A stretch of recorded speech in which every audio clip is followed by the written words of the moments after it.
Österreicher kann jodeln, wenn's ihn freit. Es klingt sogar noch weicher und das zeigen wir euch heut. Denn ein Oberösterreicher hat das Herz am rechten Fleck und das hat von uns auch jeder und das kommt dann immer weg.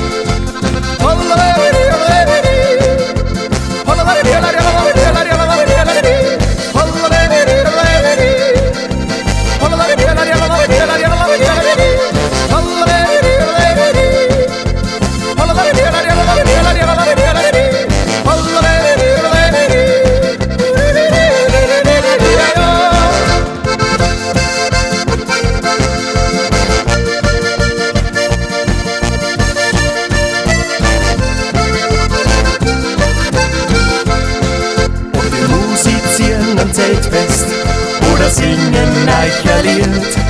Bei uns da ist a Gaudi, ob daheim oder beim Wild. Drum lass mal jetzt an jauchzen und jodeln euch was holen. Denn wir jodeln jetzt auf Erden und dann von Himmelstoren.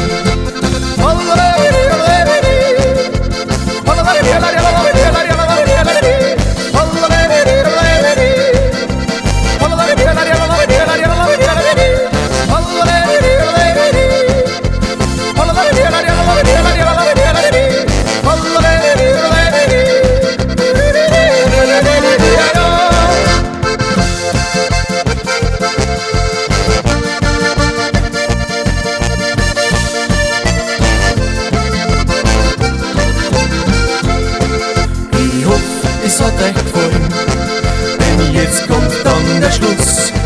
Denn wir hören jetzt auf zum Singen, weil's ein Ende geben muss. Noch einmal soll der Jodler eure Herzen noch erfreuen. Es soll's uns immer lustig